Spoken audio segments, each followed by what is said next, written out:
Bismillahirrahmanirrahim. Assalamualaikum warahmatullahi wabarakatuh.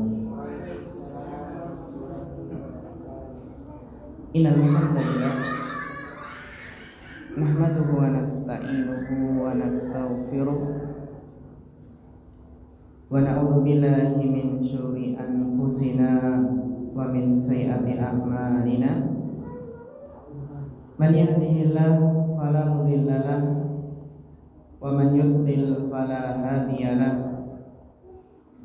Asyhadu an la ilaha illallah wahdahu la syarika lahu wa asyhadu anna Muhammadan abduhu wa rasuluh. Allahumma shalli wa sallim wa barik wa an'im ala abdika wa rasulika Muhammad wa ala alihi wa sahbihi wa man tabi'ahum bi ihsanin ila yaumiddin, amma ba'd. Para ustadzah wal ummahat yang semoga senantiasa dirahmati Allah Subhanahu wa taala. Sebelumnya mungkin sound systemnya agak anu nggih. Nggih. Iconipun mungkin. Nggih, nanti menggema. Nggih, sampun, alhamdulillah. Alhamdulillah, tidak lupa marilah kita bersyukur kepada Allah atas segala limpahan nikmat yang tidak terhingga, sehingga kita pada kesempatan hari ini bisa kembali melanjutkan kajian parenting. Kita bersama-sama mempelajari tarbiyah Islamiyah, bagaimana metode mendidik anak-anak sesuai dengan syariat Islam, sesuai dengan petunjuk Nabi Sallallahu Alaihi Wasallam. Pada pertemuan kemarin telah kita bahas tentang jangan sampai salah, ya, sayang pada anak. Yang intinya kemarin kita jelaskan bahwasannya memang kasih sayang itu memiliki kekuatan yang sangat besar di dalam kesuksesan dalam mendidik anak. Karena sejak bayi anak itu sangat peka, memiliki insting yang sangat tajam. Bayi itu sangat perasa. Maka disinilah bagaimana terutama seorang ibu, seorang al-um itu berusaha untuk mendidik dengan kasih sayang, dengan lemah lembut sejak dini. Karena apa? Karena kasih sayang itu adalah kekuatan, adalah hubungan emosional antara anak dengan orang tua. Yang kemarin telah kita jelaskan beberapa bentuk kasih sayang yang salah ataupun kiat bagaimana mendidik anak dengan kasih sayang. Yang kemarin sudah kita jelaskan ada beberapa namun belum selesai. Yang pertama adalah bagaimana terjadi interaksi yang hangat. Interaksi yang hangat, hubungan yang hangat antara orang tua dan anak. Jadi pastikan bagaimana ketika berkomunikasi itu berkomunikasi dengan hati, dengan kontak mata, dengan tersenyum, dengan memperlihatkan ekspresi. Ya, jadi hubungan interaksi yang hangat ini yang akan menjadikan orang tua dan anak semakin dekat.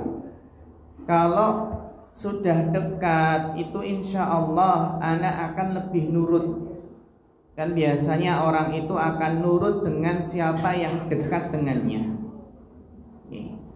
Kemudian bentuk mencurahkan kasih sayang yang berikutnya kemarin adalah membuat batasan, aturan dan konsekuensinya. Justru kalau kita terapkan peraturan atau batasan-batasannya, justru ini akan menjadikan anak itu akan lebih teratur hidupnya, teratur kegiatannya, yang tentunya ini sangat penting untuk dikomunikasikan agar anak itu bisa melaksanakan peraturan dengan hati yang lapang, dengan kecintaan, dengan sukarela. Kemudian kemarin juga kita jelaskan di antara bentuk menunjukkan kasih sayang adalah mendengar, ya, jadi pendengar yang baik, ya. Maka kalau kita ingin anak kita itu kalau dinasihati mendengarkan dengan baik, maka kita pun juga berusaha ketika diajak bicara, diajak ngobrol oleh anak, maka kita ya berusaha untuk memperhatikannya dengan baik. Meskipun terkadang ya kita sambil untuk mengerjakan aktivitas atau kegiatan, nggak masalah. Yang penting tidak dijadikan sebuah kebiasaan yang nggak baik, yaitu ketika setiap berbicara dengan anak tidak ada kontak mata, tidak memperhatikan. Kemudian yang keempat adalah apa? Laras membantu anak menyelesaikan masalah, yang mana termasuk masalah adalah tugas atau PR, yang mana kita latih bagaimana anak itu berusaha. Jadi memang kita latih mandiri itu bisa sejak dini.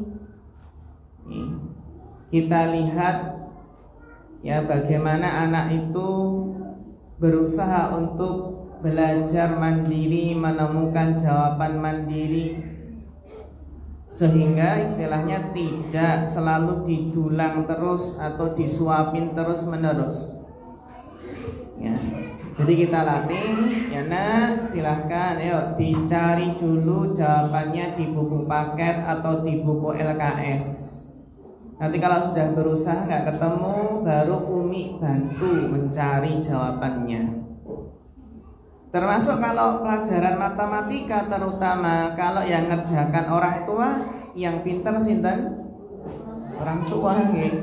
Anaknya nggak akan bisa matematika sampai kapanpun nggak akan bisa. Karena yang namanya matematika itu latihan mengerjakan. Jadi kita berharap ya intinya kita perhatikan bagaimana menjadi orang tua yang bijak. Ya, kalau pepatahnya kan mengatakan jangan terus-menerus dikasih ikan, mbok ya dikasih kailnya, pancingnya. Ibaratnya kalau dikasih ikan terus ya pasti habis. Tapi kalau dikasih kailnya, pancingnya, maka anak akan bisa berikhtiar, bisa berusaha. Dan yang kelima apa kemarin? Iya, menciptakan rutinitas bersama anak. Ya memang sebuah keluarga itu intinya harus ada waktu untuk keluarga. Sesibuk apapun suami, itu harus meluangkan waktu untuk keluarga. Bagaimana berkumpul bareng, bagaimana beraktivitas bersama, ya. Sehingga terkadang ya alhamdulillah sebagian suami itu ketika sudah menjadwalkan, pokoknya hari ini, contohnya hari Ahad, itu adalah waktu untuk keluarga. Sehingga ketika ada kesibukan yang lain, ada tawaran kesibukan yang lain, maka tetap memprioritaskan keluarga. Karena keluarga itu punya hak. Itu punya hak yang harus kita penuhi, termasuk harus kita prioritaskan waktu kita itu untuk keluarga, untuk kumpul bersama. menjaga kehangatan, keharmonisan dalam keluarga. Ya. Termasuk napa? Termasuk makan bersama. Yang ini penting sekali, faedahnya banyak sekali. Kalau memungkinkan bisa dijaga aktivitas makan bersama, yang mana orang tua bisa menanamkan, mengingatkan adab-adab ketika makan. Dan ketika makan bersama itu sunnahnya yang bagus adalah sambil berbicara. Bukan kok makan tapi diem semua sehingga hening. Kalau memang terkadang ada nasihat kalau makan diam, jangan banyak bicara, nanti malah keselak gitu nih. Tapi kalau kita lihat ternyata bisa disambi makan sambil ngobrol itu terasa hangat. Yang penting kan ngobrolnya ya pelan. Insya Allah kalau dengan pelan-pelan, dengan adab berbicara ketika makan itu tidaklah mengganggu. Yang penting sesuai dengan porsinya yang secukupnya. Sambil makan bertanya tentang tadi diajarin apa nak sama bu guru, tadi diajarin apa nak sama ustadzah. Oh diajarin ini umi, tadi diajarin ini, diajarin membaca ini, menulis itu. Oh masya Allah pinter.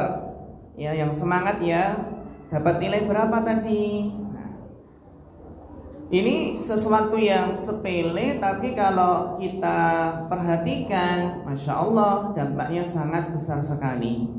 Menunjukkan orang tua tersebut perhatian dengan pendidikan anak di sekolah.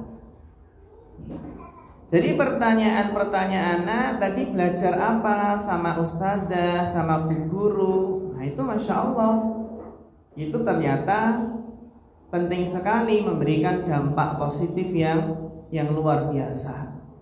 Menunjukkan anaknya diperhatikan. Terus memberikan semangat, motivasi. Tadi dapat nilai berapa? Dapat nilai 5. Gak apa-apa. Besok masih bisa mengejar lagi. Mudah-mudahan besok dapat nilai bagus.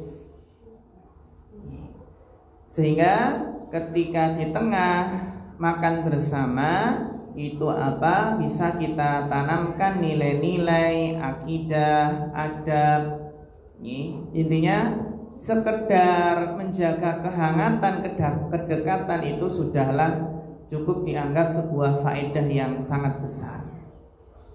Termasuk terkadang sebagian orang tua itu aktivitas rutinitas bersama adalah membacakan cerita. Itu cerita rutin sebelum tidur.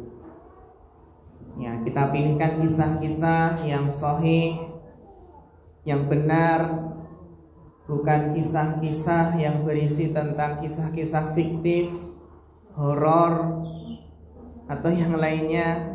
Yang penting ada nilai tarbiyah, nilai pendidikan di dalamnya. Tapi kalau kisah perumpamaan yang itu baik, nggak masalah.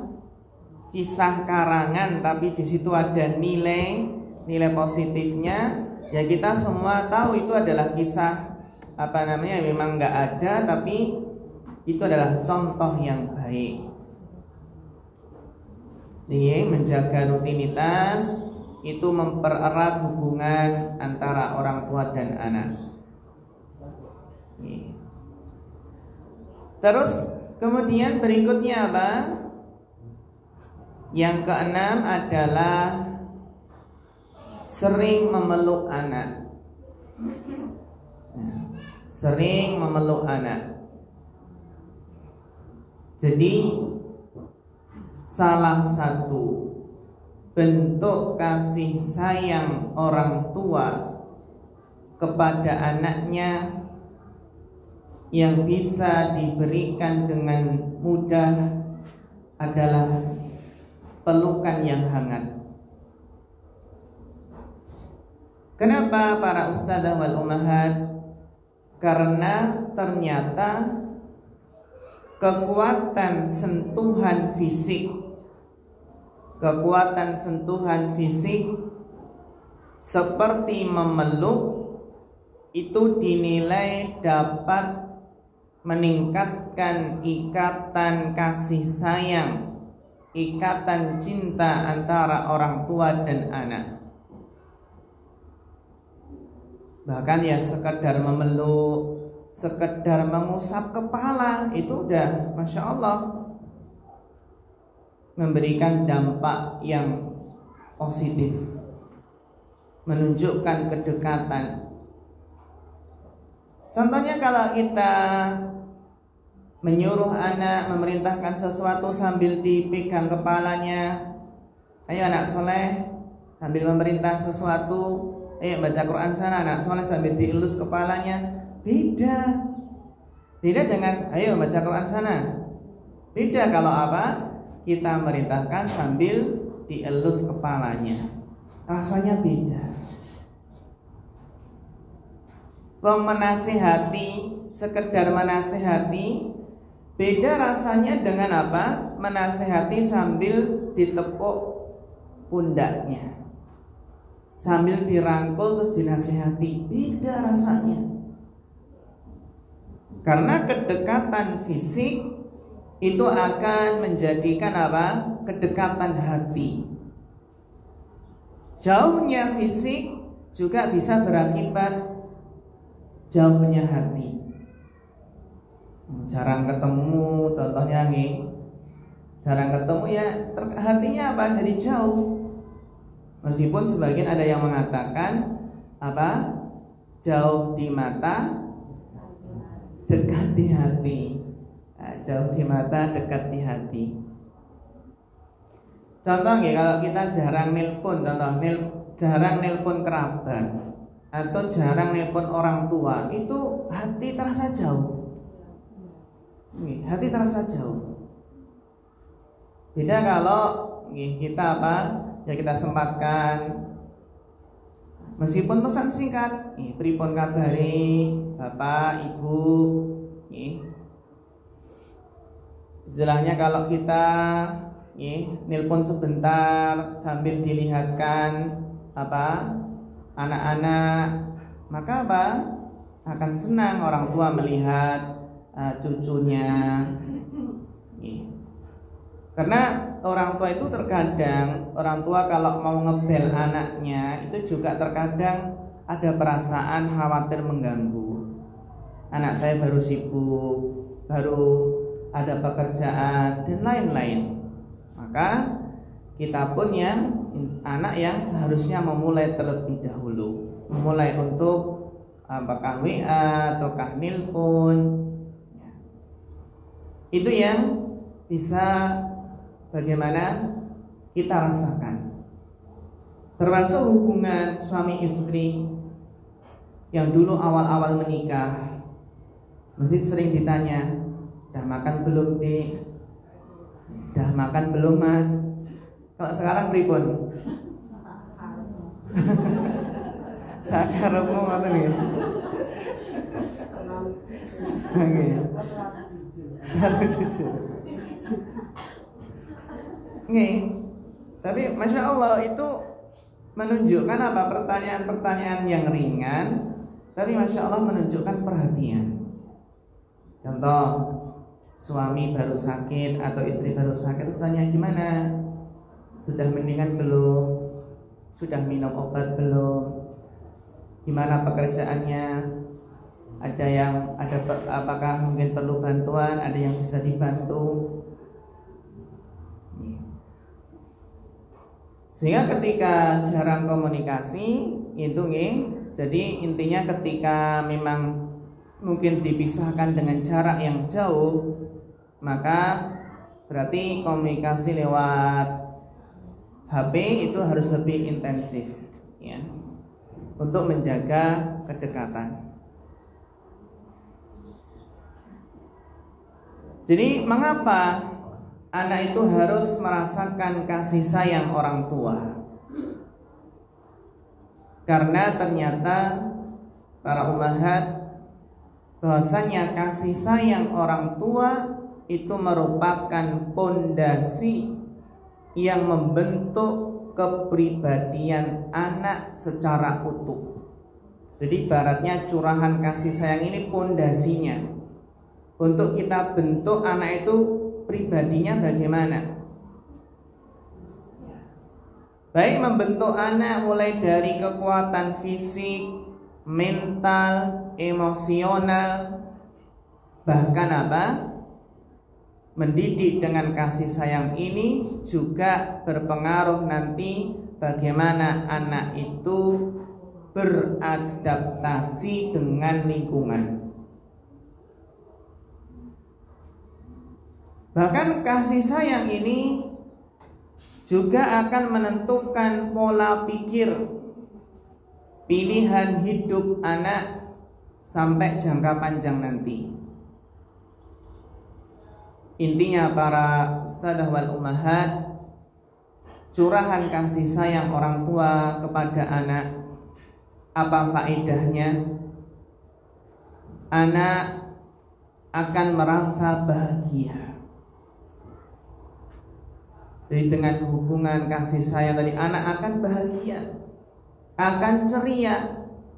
Nah, anak itu kalau sudah bahagia, ceria, nanti di sekolahannya, bermain dengan teman-temannya itu akan bahagia. Nggak akan dapat banyak hambatan atau rintangan. Berbeda kalau anak itu murung. Jadi terkadang kita juga kasihan, kadang kita merenung, kenapa kok anak saya sering saya marahi ketika di rumah.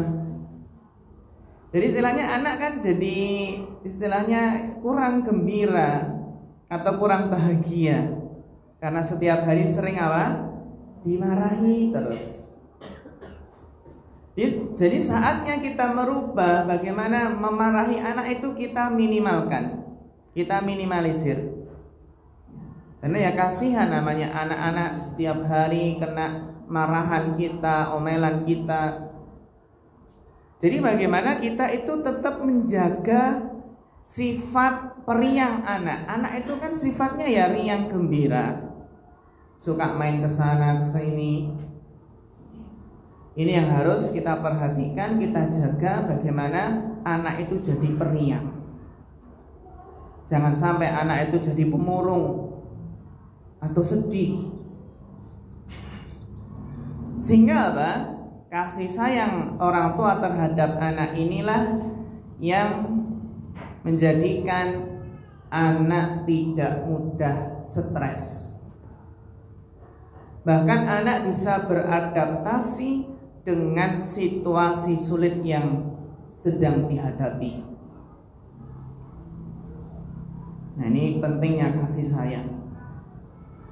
Termasuk urgensi kasih sayang, pentingnya kasih sayang adalah ternyata merangsang pertumbuhan mental anak, juga pertumbuhan kemampuan emosional anak.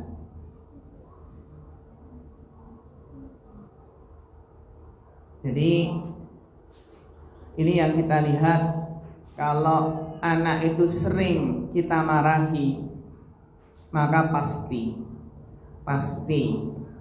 anak kita tersebut akan mempraktekkannya kepada adiknya. Biasanya gitu.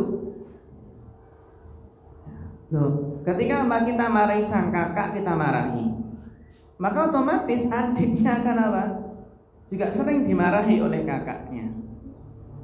Karena ya sifat anak yang masih kecil itu suka meniru. Bahkan ketika kita tegur, "Kak, kenapa Pak adik dimarahi?" Lah, Umi saja marahin kakak juga. Jawabannya apa? Umi juga marahin kakak. Maka kakak juga marahin adik. Ini kita lihat bagaimana pinternya anak. Ya, bisa dia itu berhujah, berdalil, beralasan dengan apa yang dilakukan orang tua. Orang tua melakukan A, nah kenapa saya kok nggak boleh melakukan A juga, Umi? Jadi terkadang anak itu ya sangat kritis. Ketika apa? Anak itu kritis ketika apa yang diucapkan orang tua atau apa yang dilakukan oleh orang tua tidak sesuai dengan apa yang diucapkan. Itu langsung kena protes anak. Maka orang tua bagaimana menjaga kesesuaian antara apa yang diperbuat itu sesuai dengan apa yang diucapkan. Bahkan curahan kasih sayang orang tua itu ternyata juga membantu pertumbuhan keahlian linguistiknya, kemampuan berbicara, kemampuan berbahasa. Dengan curahan kasih sayang ini akan menumbuhkan keahlian linguistik anak. Sehingga apa? Betapa besarnya manfaat curahan kasih sayang ini merangsang pertumbuhan mental, kemampuan emosional, bahkan kemampuan linguistiknya. Demikian pula betapa dahsyatnya kekuatan kasih sayang, betapa besarnya ternyata curahan kasih sayang itu bisa membangun kepercayaan diri dan optimis anak. Jadi bisa menjadikan anak itu percaya diri dan optimis. Sehingga kita lihat bagaimana anak yang Masya Allah mendapatkan limpahan curahan kasih sayang dari orang tuanya itu biasanya lebih percaya diri. Beda dengan anak yang sering dimarahi orang tua, sering disalahkan, sering dimarahi, sehingga terkadang menjadikan anak itu punya sifat minder, gak percaya diri, tidak optimis, pesimis.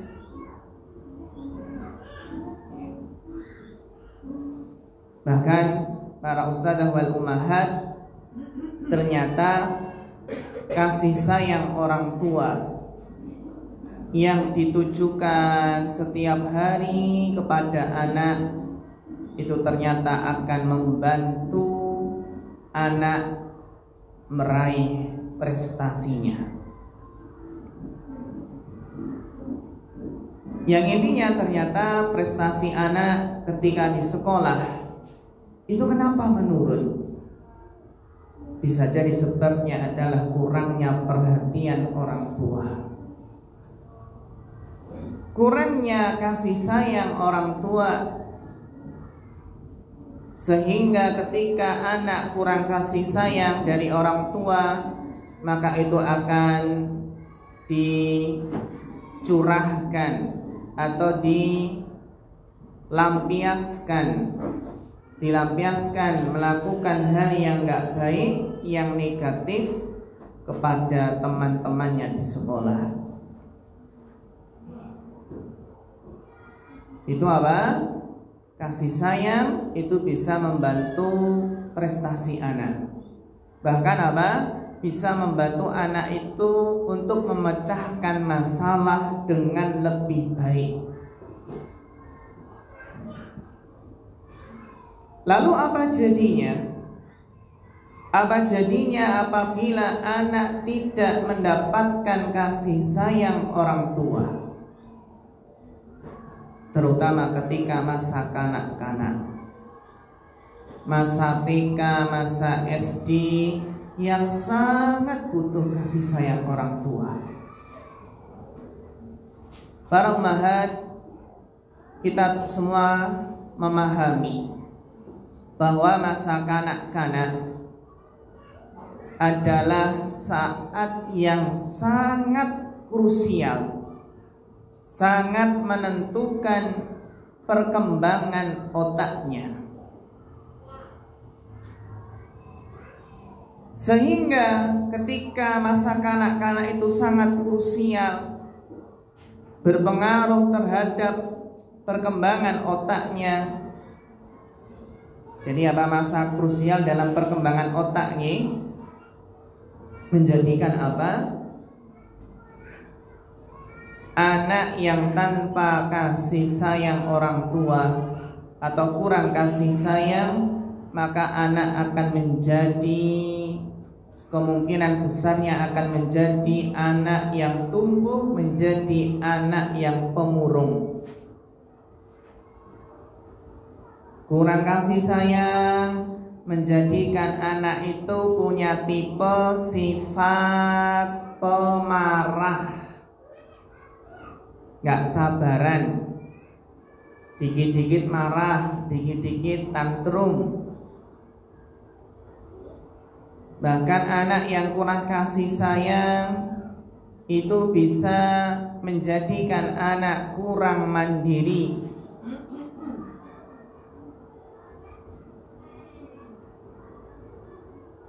Bahkan dalam kasus yang lebih ekstrim, kurang kasih sayang, kurang kasih sayang orang tua dalam hidup anak itu berpotensi membentuk karakter yang membangkang. Jadi anak itu kenapa terkadang memiliki karakter membangkang, gak taat? Ternyata sebabnya adalah karena kurang kasih sayang. Sehingga curahan kasih sayang itu menjadikan anak menjadi anak yang taat, patuh kepada orang tua. Sehingga para ummahat, kita lihat anak yang merasa kurang kasih sayang dari orang tua, maka mereka memiliki resiko tinggi untuk melakukan berbagai bentuk kenakalan remaja atau kenakalan-kenakalan yang lainnya. Sehingga apa? Ini yang harus kita perhatikan.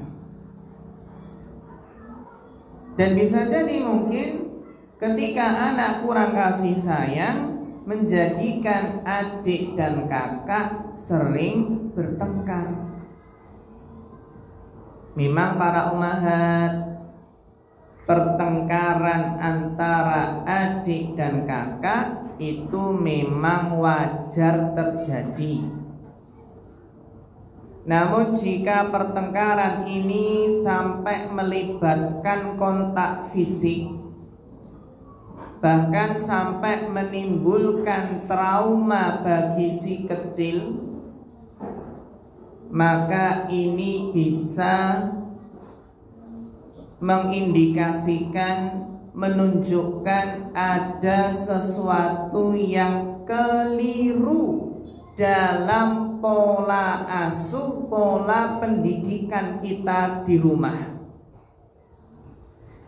Jadi memang kakak adik itu bertengkar emang wajar, tapi kalau pertengkarannya sudah nggak wajar, tiap hari bertengkar terus, apalagi kontak fisik, menjadikan si kecil itu trauma, berarti ini ada yang salah dalam pola asuh orang tua. Padahal orang tua itu bisa mendidik kakak menyayangi adik, bisa melatih bagaimana adik menyayangi sang kakak.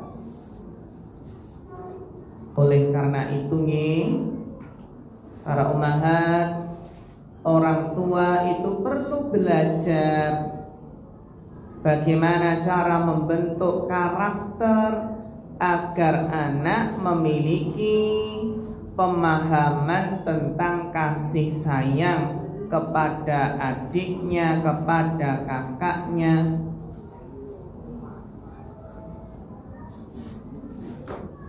Yang mana cara mendidik anak dengan penuh kasih sayang dapat kita lakukan dengan memberikan contoh langsung kepada si kecil.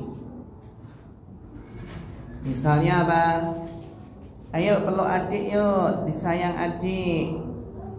Bahkan apa? Bahkan jauh sebelum adik lahir, itu perlu bagaimana sang kakak ini dipersiapkan mentalnya akan kehadiran sang adik.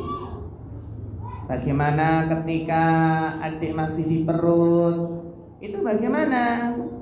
Kak, cium adik, padahal cium perut nih. Cium perut ya.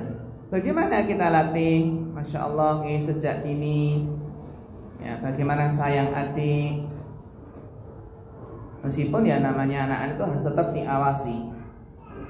Nanti sayang adik terus digendong, padahal adik masih kecil. Sayang adik niatnya dipeluk, dikeloni, tapi malah nindi. Kan bahaya nih. Kemarin pernah saya dapat video itu apa? Ada anak kecil meninggal gara-gara apa? Ketindihan kakaknya. Mungkin katanya ibunya baru kemana ambil sesuatu di tetangga gitu, pulang-pulang ternyata ya adiknya sudah meninggal. Yang lebih miris lagi apa? Kakak nggak tahu apa-apa ya. Ya kakak akhirnya masih kecil dimarahin juga. Kamu apain tadi adik? Kamu apain tadi? Si ibu sudah nangis, mengatakan dek bangun gitu. Ini terutama ketika tidur bareng kakak itu kan juga hati-hati. Nanti ketika kemana-mana akhirnya ketindihan kakak nggak sengaja. Sehingga apa? Perlu melatih bagaimana anak itu punya kasih sayang terhadap adiknya dan nanti kepada teman-temannya.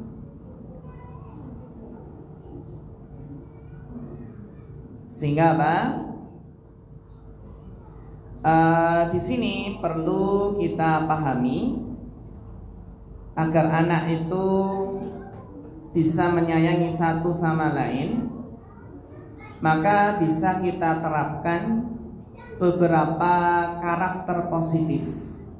Yang diantaranya adalah penting nih melatih anak itu agar tidak egois.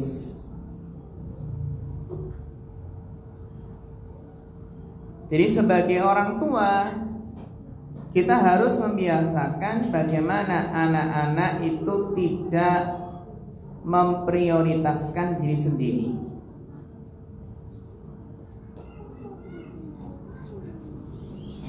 Sehingga apa? Sehingga di sini bisa kita pahami bagaimana melatih anak itu saling berbagi mainan, berbagi bagaimana mendahulukan adik. Karena termasuk sesuatu yang bikin orang tua pusing. Kalau apa kakak dan adik setiap hari bertengkar terus, rebutan mainan, rebutan ini itu, maka apa? Kita harus perhatikan jangan sampai ada kesalahan pola asuh sehingga menjadikan kenapa kok kakak adik itu terus bertengkar. Mungkin apa? Kurang kita kasih sayang kita, bagaimana kita mendidik kakak agar sayang adik dan sebaliknya.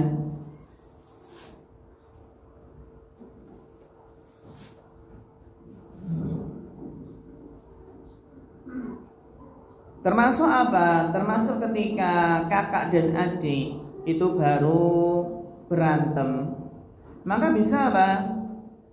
Bisa kita latih bagaimana yang namanya kalau berantem itu jangan berkelahi, tapi apa? Perlu istilahnya dilatih bagaimana untuk memberikan pendapat, bagaimana berargumen, bagaimana dia itu bisa menjelaskan, ya, kenapa kok tiba-tiba marah, apa alasannya, sehingga tidak langsung main pukul, main fisik. Intinya adalah apa? Bagaimana melatih anak itu menyelesaikan sesuatu, apalagi pertengkaran, dengan cara yang positif, bukan dengan cara kekerasan. Dan perlu kita pahami bahwasannya orang tua jangan sampai meremehkan anak. Yang harus kita ingat bahwasannya setiap anak yang lahir itu membawa bakat dan kemampuan masing-masing, bakat yang berbeda-beda. Oleh karena itu, sebagai orang tua jangan pernah meremehkan anak atau membanding-bandingkan keunggulan antara anak yang satu dengan yang lainnya. Kok kamu gak seperti kakakmu? Kok kamu gak seperti adikmu? Ya. Tapi kita berikan apresiasi, tunjukkan kebanggaan kita terhadap apa yang sudah dicapai oleh anak. Kita dorong bagaimana anak tetap semangat dan melakukan yang terbaik. Ajari bagaimana saling menghargai, saling mengucapkan selamat kepada kakak maupun adik ketika berhasil nyusun puzzle atau nyusun yang lainnya. Karena hal ini akan menumbuhkan rasa kasih sayang dan sikap saling menghargai di antara saudara-saudara kandung. Termasuk kita latih menghormati milik orang lain. Jadi mengajarkan kasih sayang kepada anak itu juga bisa dilakukan dengan membiasakan untuk menghormati milik orang lain. Menghormati apa? Benda milik orang lain. Maksudnya apa, ummahat? Maksudnya adalah, sederhananya adalah membiasakan si kecil untuk selalu minta izin sebelum apa? Iya, meminjam mainan kakaknya, mainan adiknya. Ini menghormati milik orang lain. Diajari ketika apa? Kakak mau pinjam mainan adik, "Dek, kakak pinjam ya mainannya." Adik bilang, "Iya, Kak." Insya Allah. Sehingga ini melatih, nggak main serobot, langsung diambil. Terutama nanti ketika mainannya dirusakkan oleh kakak, bagaimana nanti menyelesaikannya? Jadi sudah diajari etika sejak dini bagaimana minta izin kalau memakai barang milik orang lain, bahkan sampai sandal. Karena terkadang ya adanya pertengkaran antara kakak dan adik kan biasanya apa? Ada salah satu barangnya dipakai, terus nggak izin terlebih dahulu. Terus apa? Juga perlu kita didik untuk minta maaf. Kita didik anak itu nggak gengsi minta maaf. Bagaimana melatih anak untuk mau minta maaf atas kesalahannya? Ya, tadi kan sudah melakukan kesalahan, menjatuhkan adik, ayo minta maaf dulu. Dilatih, maaf ya dik. Iya kak. Nah. Juga apa? Kita beri pengertian kepada si kecil agar mau berlapang dada, agar lapang dada mau memaafkan. Ayo dik, dimaafkan ya, kan kakak tadi nggak sengaja, namanya nggak sengaja. Inilah yang akan menumbuhkan rasa kasih sayang dalam diri anak. Jadi perlu sebuah dorongan motivasi, kata-kata motivasi. Termasuk ketika anak sakit. Ada anak yang ketika sakit itu rewel sekali atau terlalu cengeng. Beda dengan anak yang mungkin dilatih, gak apa-apa ya nak ya, sabar, la baksa, gak apa-apa, insya Allah cepat sembuh ya nak ya. Kan sabar itu disayang Allah. Anak pinter, anak kuat. Ini yang kata-kata motivasi, kata-kata yang memberikan kekuatan. Bagaimana melatih kesabaran anak ketika anak gak sabar minta sesuatu. Maka kita apa? Kita berikan kata-kata motivasi. Kan anak sabar, anak soleh itu sabar.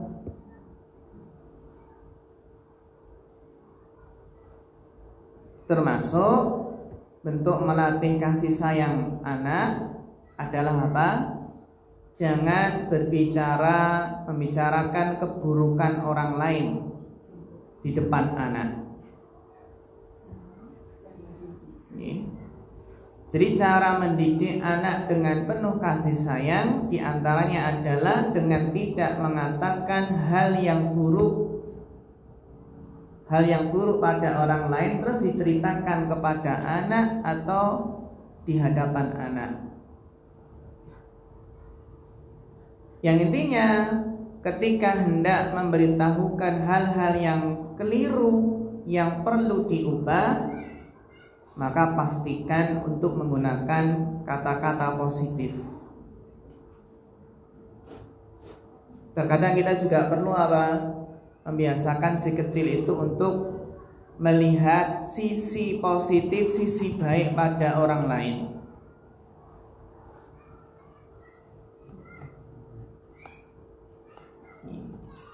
Jadi tadi nih ada berapa tadi ketika melatih apa? Melatih anak kasih sayang, termasuk apa tadi?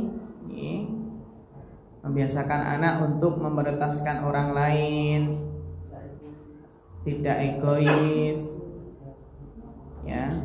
Terus jangan meremehkan anak, menghormati milik orang lain, melatih minta maaf, jangan berbicara buruk tentang orang lain. Dan juga bisa para ummahat nih, ternyata melatih kasih sayang anak itu bisa dengan memelihara hewan atau binatang. Aduh ini ya. Hewan apa dulu ini? Sapi, kambing, kucing. Ternyata cara membentuk karakter anak yang penuh kasih sayang itu dapat dilakukan dengan memelihara hewan. Memelihara hewan atau binatang. Yaitu dengan memberikan contoh bagaimana cara merawat hewan dengan baik, menumbuhkan rasa perhatian. Bahkan gak harus hewan-hewan besar nih. Termasuk apa? Termasuk ote-ote. Tahu OT nggih? OT napa? Oh, bakwan. Nggih, OT. Yang binatang yang di tanah itu loh. Nggih, yang di tanah itu. Terus biasanya kalau pas habis hujan itu muncul namanya OT. Itu biasanya di dalam tanah. Terus kalau kita ada seperti bukan nggih, itu yang kepalanya merah terus punggungnya kuning. Namanya apa kalau di sini? Kebo-keboan. Oh nggih, namanya beda-beda nggih. Yang dulu katanya bisa dibotok gitu ya. Padahal serangga.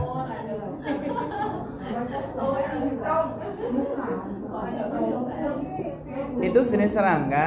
Kalau mencekram tangan atau kulit itu ya agak sakit gitu. Bisa terbang. Saya. Digoreng enak. Iya benar, katanya benar. Kalau digoreng enak, tapi kita sendiri belum pernah merasakannya. Ya. Jadi dengan hewan-hewan kecil, ya hewan-hewan kecil itu juga bisa dilatih menyayangi anak, menyayangi apa? Hewan. Yang intinya adalah bagaimana melatih untuk menumbuhkan rasa kasih sayang, tidak menyakiti makhluk hidup.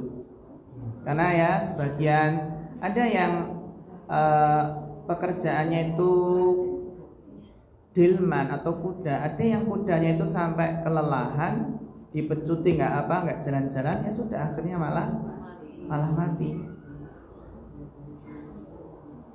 Jadi bagaimana mengenalkan kasih sayang ya kepada anak? Bisa dengan kucing, bisa dengan kelinci, ayam,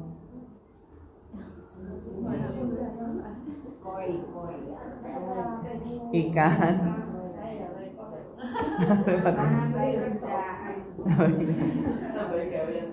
Iya. Kalau nggak bisa dengan hewan, bisa dengan boneka. Oh, coba. Boneka kadang kan anak itu malah main boneka, pura-pura disusui, digendong. Ya. Kalau boneka kan nggak masalah. Seperti Aisyah dulu punya boneka. Itu nggak apa-apa nih Ustaz. Nggak apa-apa karena boneka. Karena ada mata dan ini nggak apa-apa. Yang penting nggak sama persis dengan manusia itu nih. Ya meskipun di situ ada keringanan juga. Meskipun hampir mirip dengan makhluk hidup, tapi kalau untuk boneka itu ada keringanan khusus gitu. Jadi bukan asalnya boneka, tapi bukan boneka yang dipajang loh ya. Tapi boneka yang di situ untuk mainan anak. Tapi kalau sudah besar kan pasti dipajang. Ya mungkin untuk adik. Ya. Berarti kejadian yang anak rewel karena boneka itu emang harusnya bonekanya dibuang ya Tan? Ya dalam kasus seperti ini ya, apakah boneka tersebut ada roh jahatnya? Apakah ada mungkin jalangkungnya? Nah ini juga kita perhatikan. Yang intinya kan kalau patung-patung yang di situ benar-benar mirip dengan makhluk hidup, itu menjadikan malaikat nggak masuk, justru setan yang masuk ke dalam rumah. Rumah. Bisa jadi. Apalagi membeli boneka Annabelle, boneka Chucky, boneka yang hantu itu nih, boneka hantu Chucky atau Annabelle itu.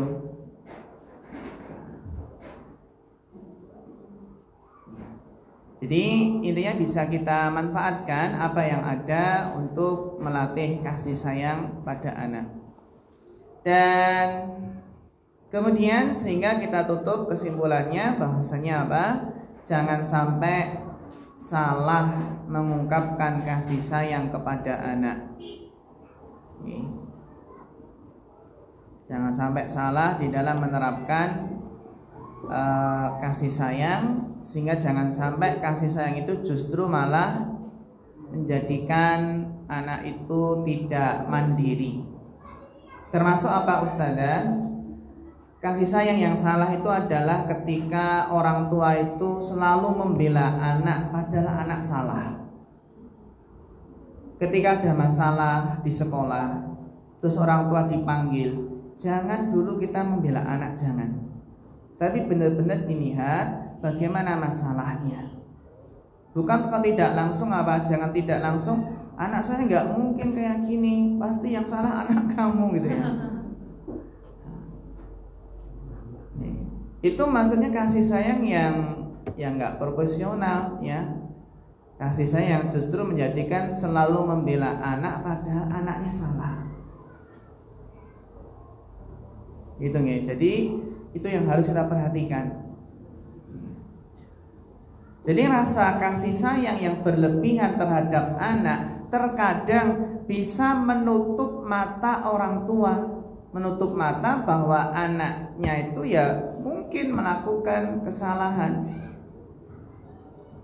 Jadi kalau ada pihak sekolah melaporkan hal yang negatif tentang anaknya, atau mungkin ada laporan dari tetangga, selidiki dulu akan kebenarannya agar kita bisa menentukan langkah yang tepat.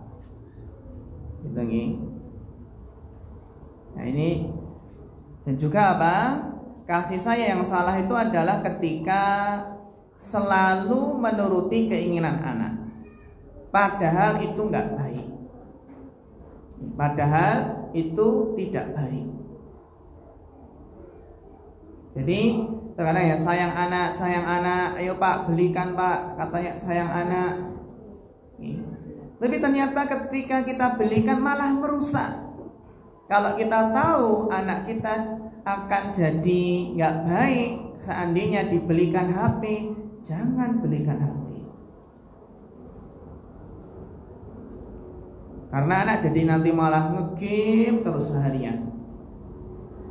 Belajarnya jadi malas, prestasinya menurun, atau mungkin malah nanti kalau remaja pacaran.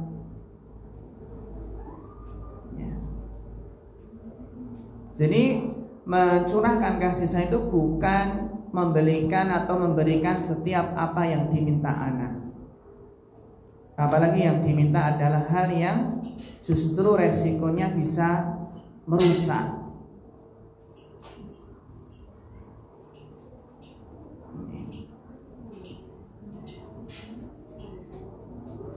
Ini di antara yang harus kita perhatikan. Sebelum kita akhiri, masih ada waktu. Monggo, barangkali ada yang perlu didiskusikan, kita persilahkan.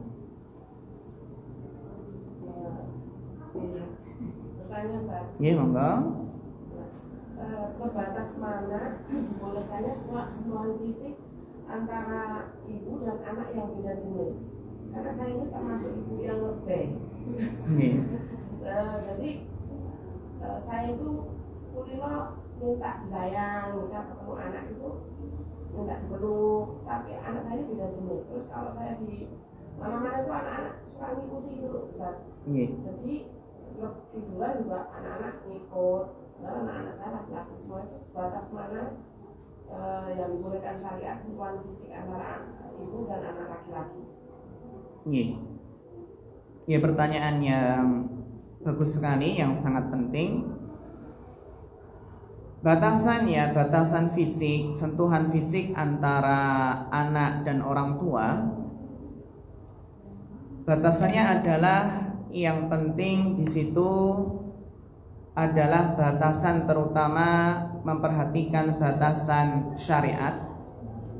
Batasan syariat itu berarti harus paham mana aurat antara sesama mahram.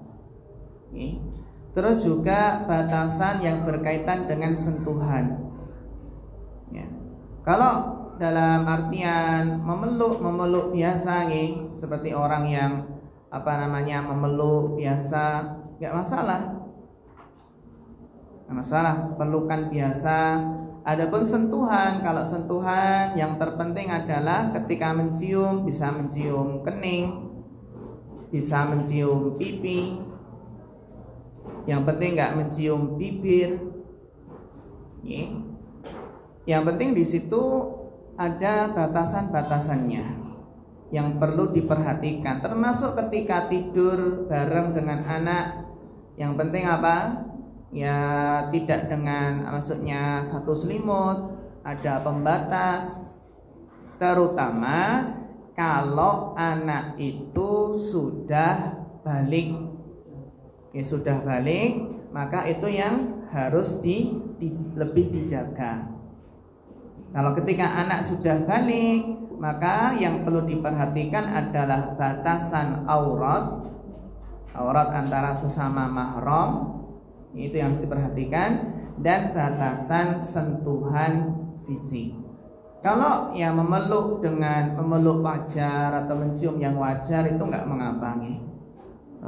Yang penting di sini diperhatikan dari sisi norma rambu-rambu syariat, dan juga diperhatikan dari sisi-sisi etika, kesopanan, ya, dan sebagainya. Jadi intinya yang wajar gitu. Termasuk apa? Termasuk kira-kira etis enggak kalau seorang ayah mangku putrinya yang sudah balik? Kan enggak etis nih? Iya. Maka di situ adanya etika, adanya norma-norma yang intinya adalah segala hal yang bisa menimbulkan fitnah itu ditutup. Saddud dzari'ah. Jadi apa saja yang di situ kira-kira bisa menimbulkan fitnah, maka ditutup rapat-rapat. Termasuk ayah kalau memandikan putrinya itu juga perlu diperhatikan sampai batasan berapa umurnya. Ya kalau sudah intinya kalau sudah di situ anak mulai mengerti aurat atau yang lainnya, kalau usia seperti TK atau kelas 1 itu sudah mungkin sebaiknya ibu atau sendiri yang memandikan.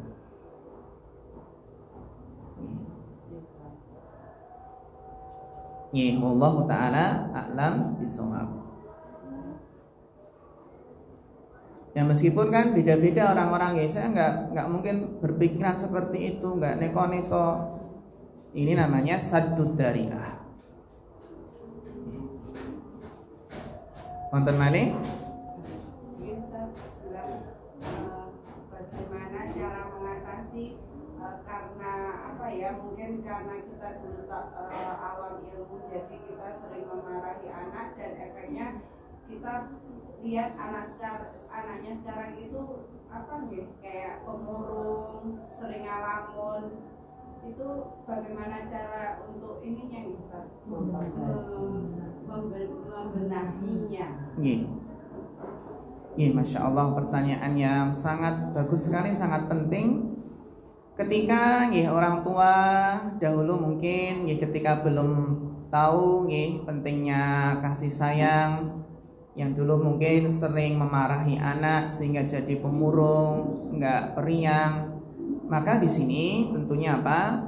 Untuk memperbaikinya adalah dengan merubah, dengan melakukan yang menjadi kebalikannya atau lawannya. Yang awalnya dulu sering marah-marah, maka kita ubah dengan curahan kasih sayang. Dan kita yakin insya Allah nggak ada kata terlambat. Ya meskipun susah mungkin karena sudah terpatri dalam diri anak. Ya, istilah sudah nopo karatan. Okay. Intinya ya memang susah, tapi penting kita berusaha. Insya Allah nanti kalau yang penting kita curahkan kasih sayang, okay, tidak sebagaimana yang dulu kita sering marah-marah, nanti insya Allah anak akan apa? Akan berubah sedikit demi sedikit karakternya. Ya ibaratnya kalau sudah diukir sejak kecil, sejak dini, maka apa? Untuk memperbaiki ukiran kan susah. Butuh apa? Butuh usaha keras, butuh konsisten, terus menerus, ya, dan tidak putus asa. Insya Allah nggak ada kata terlambat. Jadi kan yang namanya karakter sifat itu kan bisa dirubah dengan apa? Dengan metode yang benar, dengan pola asuh yang benar, dan dengan tentunya istiqomah dan konsisten. Yang paling tidak apa? Paling tidak mengurangi dampak negatifnya. Jadi insya Allah ini nggak ada kata terlambat. Yang penting kita terus berusaha mengambil sebab, ikhtiar, dan berusaha istiqomah, berusaha konsisten. Wallahu ta'ala a'lam.